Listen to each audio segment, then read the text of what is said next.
Hi there, my name is Gordon McCrory. I'm the happiness guy, and today I want to talk to you about happiness and depression, which are clearly at opposite ends of the spectrum.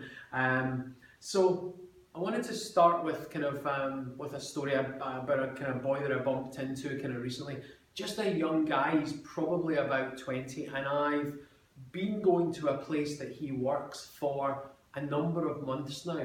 And I remember when I first met him, he was full of life. He was so exuberant and so happy and just a really lovely young guy.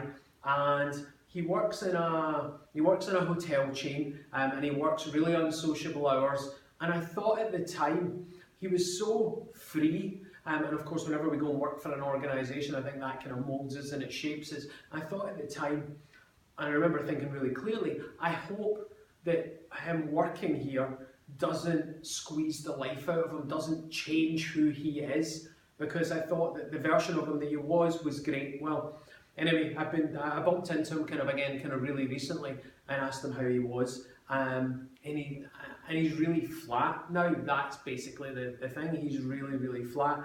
He's struggling at work. His bosses are, I won't say giving him grief, but they've certainly made him aware that he's not performing as they would like. He agrees that he's not performing as they would like and as he would like, but he's so flat that he doesn't have any oomph to do anything about it. Now, I'm the happiness guy, so I'm like, I need to help. I need to do something, and so I got talking to him, and I told him what I did, and I said, "Have you considered?" So I started off, "Have you considered going to the doctor?" And like, no.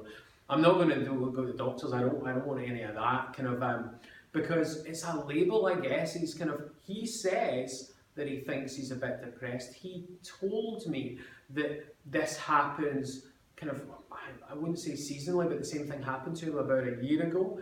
But even although, and this is the rubbishness of the whole situation, even although he feels terrible, he won't get help. And actually, instead of even although, because he feels terrible, he won't get help. Because when we feel really fragile, we don't want to put our hand up. Our ego almost can't take saying, help, I need some help. So that's an observation. I see that happen way too often. I love the human brain. I love how intricate and what it's capable of, and but at the same time, man, has it got some stuff that's just a bit rubbish. And when we feel rubbish, this part of us that just says, I can't ask for help.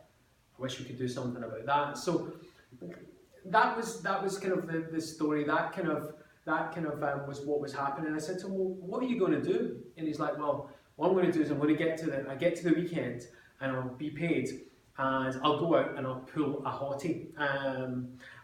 His expression, not mine. And kind of the idea there being that if he succeeds in the thing that he wants to succeed in, he gets to feel better. And this is how this kind of story, if you like, ties to happiness.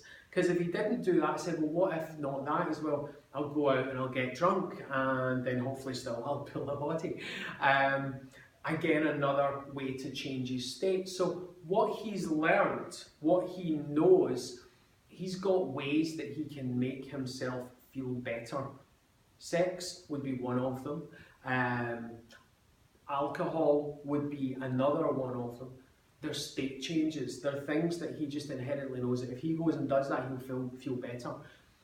I've been there years and years ago, and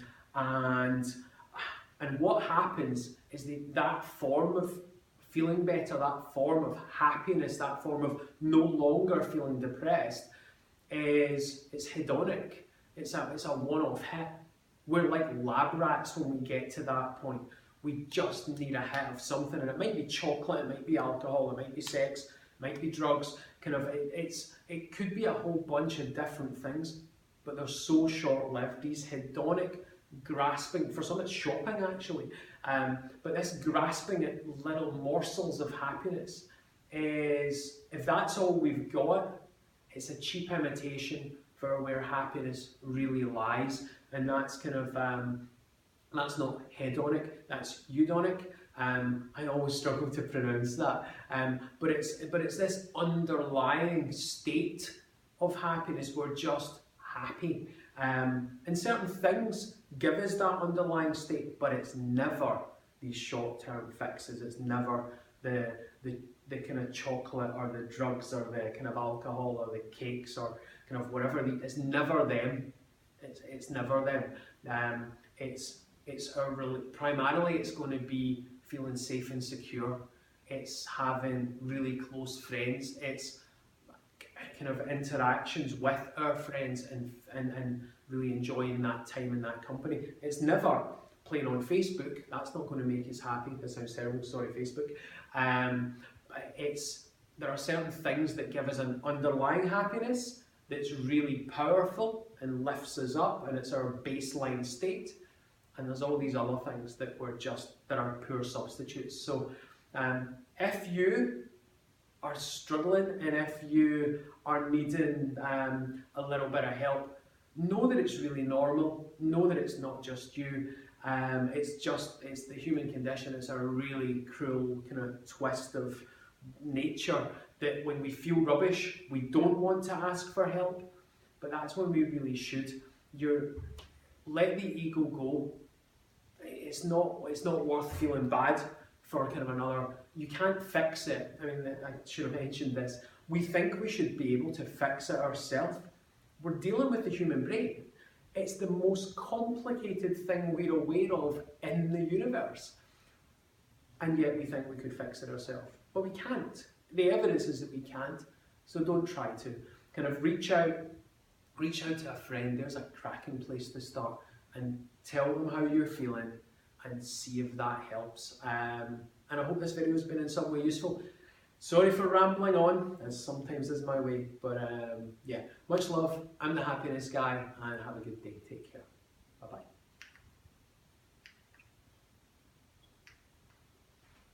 What on earth? Are you not working?